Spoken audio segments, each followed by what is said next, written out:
Hello friend, welcome to stock research centre. आज हम यहाँ पे बात करने वाले हैं जियो फाइनेंस के स्टॉक के बारे में। यहाँ पे जियो फाइनेंस की जो फाइनेंशियल डिटेल है वो सारी चीज़ें हम इस वीडियो में डिस्कस करेंगे और बात करेंगे अगर हम आज की डेट में जियो फाइनेंशियल के 1000 शेयर बाई कर ले तो यानी आने वाले टाइम में 20 साल में हमको कितना रिटर्न जनरेट करके जियो फाइनेंशियल दे सकता है, क्या पॉसिबिलिटी है, क्या प्रोबेबिलिटी है, वो सारी चीज़ें यहाँ पे आपके साथ डिस्कस करेंगे। वीडियो को आप लाइक करिए। हमारा लाइक का जो टारगेट है 1000 लाइक का टारगेट है वो यहाँ पे आप कंप्लीट करिए और 1000 सब्सक्राइबर का भी टारगेट है क्योंकि हमारे आप 10,000 सब्सक्राइबर यहाँ पे कंप्लीट होने वाले हैं। तो उसके लिए मैं यहाँ पे वो एक व्हाट्सएप ग्रुप भी क्रिएट किया हूँ। तो व्हाट्सएप ग्रुप आपका जो लिंक है वो डिस्क्रिप्शन में है। पहले 1000 मेंबर ही उस पे ऐड हो पाएंगे, तो वो सारी चीजें चलती रहेंगी। व्हाट्सएप ग्रुप पे मैं सारी चीजें यहाँ पे अपडेट करता रहता हूँ कि किस स्टॉक में क्या चल रहा है, क्या फाइनेंशियल चल रहे हैं फटाफट, क्योंकि वीडियो बनाने में टाइम लग जाता है बट अपडेट करने में व्हाट्सएप में बहुत ज्यादा टाइम नहीं लगता है। तो उसके लिए मैं यहाँ पे एक्टिव हो गया हूँ, तो व्हाट्सएप ग्रुप भी आप ज्वाइन कर सकते हैं। आ जाते हैं सबसे पहले screener.in पे। screener.in पे आ जाए। देखो जियो फाइनेंशियल का अभी हाल ही में Q2 का जो नंबर है Q2 का वो आया है। बहुत ज्यादा यहाँ पे बिजनेस अभी नहीं बढ़ा है और बिजनेस नहीं बढ़ा है, इसी कारण से यहाँ पे जो प्राइस है वो यहाँ पे 330 के आसपास देखने को मिल रही है। अगर यहाँ पे बिजनेस बढ़ जाता तो ये प्राइस 600, 900, 1200 के आसपास आपको आने वाले टाइम में देखने को मिलेगा। मार्केट कैप की बात करें, मार्केट कैप अगर आप देखोगे तो करीबन यहाँ पे 2,09,000 करोड़ का ये मार्केट कैप होल्ड करता है। बुक वैल्यू इसकी यहाँ पे देख सकते हो 216 है। जब मैं पहली बार जियो फाइनेंशियल पे वीडियो बनाया था तो वहां पे जो बुक वैल्यू थी वो कितनी थी, 180 के आसपास। देख रहे हो बिजनेस बढ़ता जा रहा, तो यहाँ पे इनकी जो बुक वैल्यू है वो भी यहाँ पे इंक्रीज होती जा रही है। और करंट प्राइस अभी चल रहा है 330। उस टाइम पे 260 के आसपास चल रहा था जब 180 बुक वैल्यू था, और अभी 216 बुक वैल्यू हो गया है, तो करंट प्राइस 330 के आसपास चल रहा है। इसने इस साल हाई लगाया 395 का और लो लगाया था 204 रुपए का। 204 पे जो लोग बाइंग किए होंगे वो यहाँ पे आज अच्छा खासा मजे लूट रहे होंगे कि सही प्राइस पे बाइंग कर लिया। बट उस टाइम भी प्राइस टू अर्निंग रेशियो ज्यादा था क्योंकि बिजनेस यहाँ पे अभी ऑपरेट फुली हुआ नहीं है। इस कारण से अभी भी प्राइस टू अर्निंग रेशियो क्या है, सेम है, मतलब ज्यादा ही है, कम पहले से कम हुआ है बट अभी भी प्राइस टू अर्निंग रेशियो आपको महंगा दिखाई पड़ेगा। बट अगर एक चीज हम कंपेयर करेंगे तो आप भूल जाओगे, वो चीजें आगे हम यहाँ पे बताते हैं आपको। रिटर्न ऑन कैपिटल एम्प्लॉयड बहुत कम है क्योंकि बिजनेस ही नहीं चालू हुआ है। रिटर्न ऑन इक्विटी भी यहाँ पे बहुत कम देखने को मिलेगी। फेस वैल्यू स्टॉक की यहाँ पे 10 है। ये बेसिक डिटेल है। अब एक कंपेयर स्टार्टिंग में कर लेते हैं। सेम फील्ड पे कौन सा है, जियो फाइनेंशियल जिस फील्ड पे है सेम फील्ड पे बजाज फाइनेंस भी है, ठीक है, तो उसी से कंपेयर करेंगे। बुक वैल्यू अगर आप देखोगे, बुक वैल्यू इसकी कितनी है 216 और इसका यहाँ पे प्राइस कितना है 330, यानी 1.5 टाइम्स के बुक वैल्यू के मल्टीपल में है प्राइस, ठीक है। अब यही आ जाते हैं हम बजाज फाइनेंस में।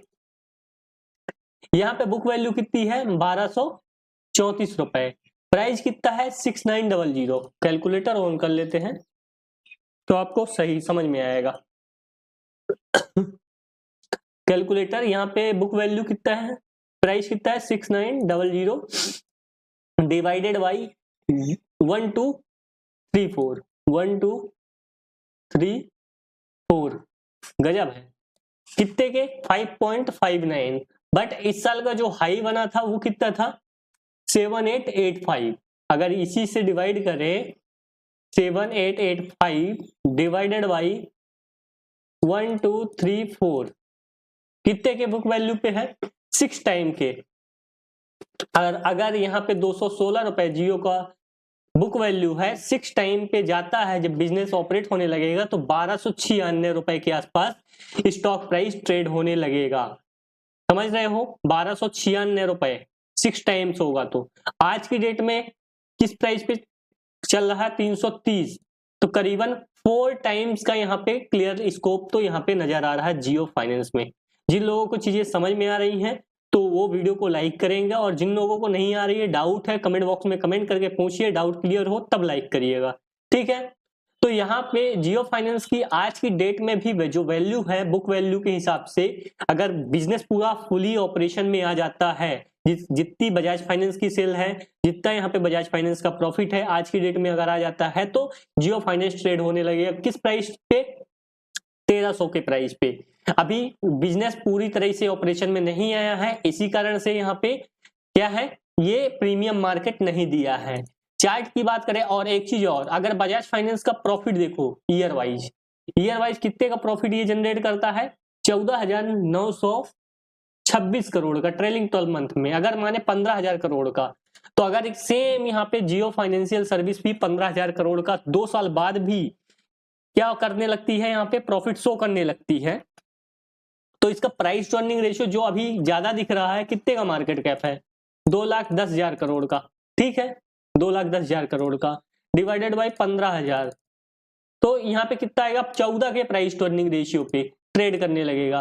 कि ये क्या ट्रेड कर रहा है 14 के? नहीं, 28 के मल्टीपल पे ट्रेड कर रहा है, यानी 3,000 के वैल्यूएशन पे स्टॉक आ जाएगा। 13,2600 के प्राइस पे ट्रेड होगा, तब इस प्राइस टू अर्निंग रेशियो पे मतलब जियो फाइनेंस कामकाज करेगा, जब इतना प्रॉफिट ये बजाज फाइनेंस के जैसे दिखाने लगेगा। तो अभी बहुत इसको बचा है जियो फाइनेंस में।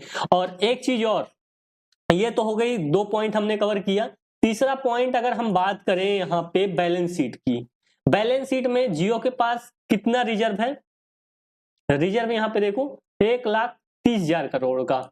और यही बजाज फाइनेंस के पास कितना रिजर्व है वो भी देख लो बैलेंस शीट में, 76,000 करोड़ के आसपास। ऑलमोस्ट 1.8 टाइम्स यहाँ पे रिजर्व जियो फाइनेंशियल के पास ज्यादा है।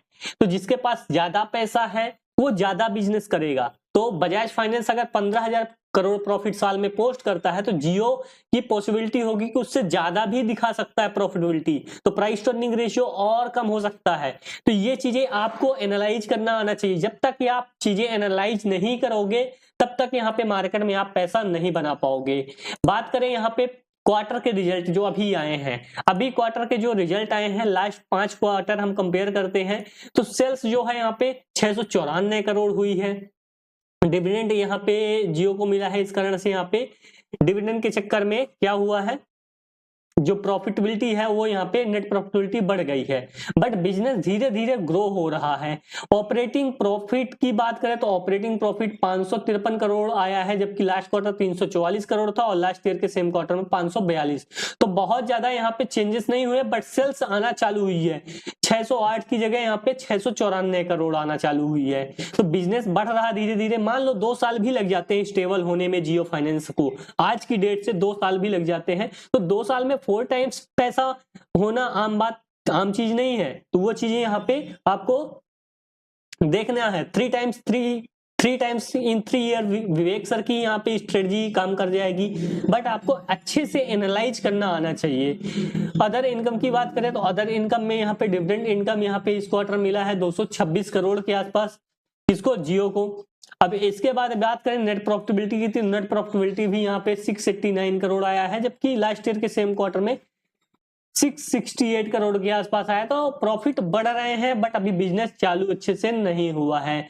बैलेंस शीट स्ट्रांग है, ऐसा नहीं कि बैलेंस शीट स्ट्रांग नहीं है। बोरोइंग कंपनी के पास नहीं है, बोरोइंग भी कंपनी ये जैसे यहाँ पे देखोगे बजाज फाइनेंस के पास बोरोइंग है 3 लाख करोड़ की, तो ये भी यहाँ पे अपने कैपिटल के हिसाब से जितना इनके पास रिजर्व है उस हिसाब से लेगा, तो 3 लाख करोड़ की जगह 5 लाख करोड़ ये ले सकता है बोरोइंग उधार, और बिजनेस को अपना फैला सकता है।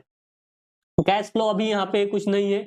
इन्वेस्टर की बात कर लेते हैं। इन्वेस्टर में यहाँ पे प्रमोटर के पास 47% है, यानी प्रमोटर को भी अपने बिजनेस पे भरोसा है। एफआईआई के पास यहाँ पे 16.86% है। डीआईआई के पास यहाँ पे 11.39% है। गवर्नमेंट के पास यहाँ पे बहुत ज्यादा नहीं है, बट पब्लिक के पास जो होल्डिंग है 24.46% है। तो पब्लिक की होल्डिंग पहले यहाँ पे 17% थी, अभी यहाँ पे बड़े प्लेयर बेच दिए माल, तो यहाँ पे ऊपर के लेवल पे बेचे हैं, ऐसा नहीं कि नीचे के लेवल पे, ऊपर के लेवल पे बेचे हैं, तो यहाँ पे पब्लिक की होल्डिंग बढ़ गई है। अब जैसे यहाँ पे बिजनेस आने लगेगा कि ये चीजें यहाँ पे भनक लग जाएगी बड़े प्लेयर को, एफआईआई डीआई को, यहाँ पे बिजनेस बढ़ने वाला है, तो यहाँ पे तुरंत वो कैप्चर करेंगे इस स्टॉक को। तो पब्लिक की जो होल्डिंग है वो यहाँ पे कम हो जाएगी और एफआईआई डीआई की होल्डिंग जो है यहाँ पे बढ़ती जाएगी। अब एक चीज और एनालाइज करते हैं, चार्ट। सबसे पहले हम बजाज फाइनेंस का चार्ट देखते हैं। बजाज फाइनेंस 20 साल का चार्ट देखते हैं। ठीक है, जब से लिस्ट हुआ है।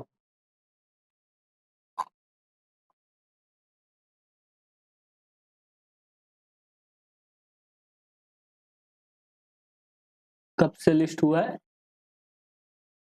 2001 में लिस्ट हुआ है शायद।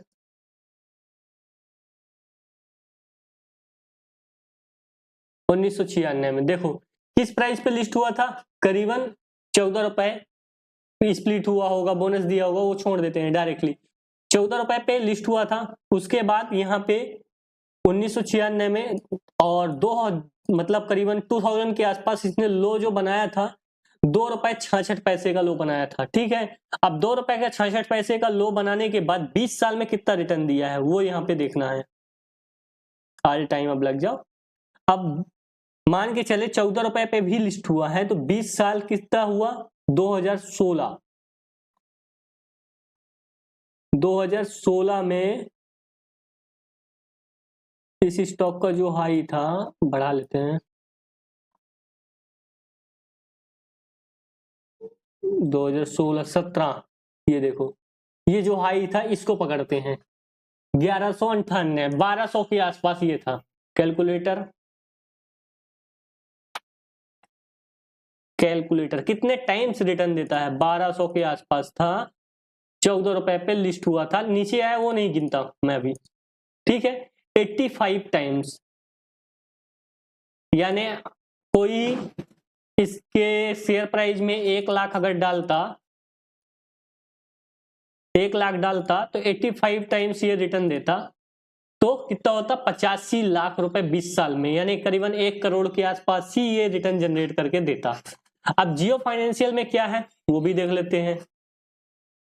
और उस टाइम पे शेयर प्राइस, क्योंकि लोन उस टाइम पे बहुत कम लोग लेते थे, अब तो यहाँ पे सब समझदार है, सब लोन फटाफट लेते हैं और पे करते हैं, तो बिजनेस बहुत जल्दी ग्रो हो जाता है।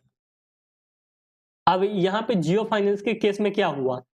लिस्ट हुआ 262 के आसपास, नीचे गया 200, फिर बहुत टाइम लगाया, एक ऊपर गया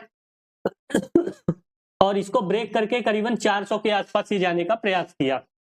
400 के लेवल पे 395 के लेवल पे अटका, उसके बाद फिर से नीचे आया, करीबन यहाँ पे अभी 330 के आसपास ये कामकाज करता हुआ दिखाई पड़ रहा है। ठीक है, तो यहाँ पे जो बाइंग किए हैं 265 लेवल के आसपास जो बाइंग किए होंगे, 260 मान लो, तो 260 के आसपास जो बाइंग किए होंगे, अगर यही यहां से 2024 से 2044 तक अगर होल्ड करेंगे स्टॉक, तो सेम अगर ये रिटर्न देता है, अगर 1000 इसके बाइंग करते हैं शेयर, 1000 स्टॉक हम बाइंग कर लेते हैं, तभी कितने का होगा? 260, 2,60,000 का होगा, और सेम रिटर्न देता है 85, तो 2 करोड़ 21 लाख रुपए यहाँ पे आपके 20 साल बाद बनने वाले हैं। किसमें? जियो फाइनेंस में। पॉसिबिलिटी यही है कि अगर सेम बजाज फाइनेंस के जैसे रिटर्न दिया तो यहाँ पे 2 करोड़ 21 लाख रुपए बनेंगे। और अगर इसका यहाँ पे पीरियड हम कम कर देते हैं, पीरियड कम कर देते हैं, 20 साल की जगह हम अगर 10 साल मानते हैं, 1000 अभी शेयर बाई किए 260 रुपए के आसपास, यहां पे मैं बोल रहा हूं है, फिर यहाँ पे भी अभी एनालिसिस करेंगे क्या पॉसिबिलिटी है। अगर 10 साल में अगर हम बोले 30 टाइम्स भी रिटर्न दे देता है, तो 78 लाख रुपए आपके यहाँ पे जेब में होंगे। 10 साल की बात की मैं बात करता हूं, ठीक है। और अगर आज की डेट में 1000 शेयर बाई किए जाएं, कितना? 330 रुपए के आसपास, तो आपका इन्वेस्टमेंट होगा 3,30,000 के आसपास। और यहां से अगर जियो फाइनेंस 10 साल में 30 टाइम्स नहीं, 20 साल में अगर 50 टाइम्स की बात कर लेते हैं, 50 टाइम्स भी देता है, तो 1 करोड़ 65 लाख के आसपास यहाँ पे आज के प्राइस से मैं 50 टाइम्स मल्टीप्लाई किया हूं, 85 टाइम्स नहीं, 20 साल का मैं लिया हूं, क्योंकि यहाँ पे थोड़ा शेयर प्राइस में एक्शन हो गया है। तो तो 50 टाइम्स भी रिटर्न जनरेट कर देता है, तो 1 करोड़ 65 लाख रुपए यहाँ पे आपके जियो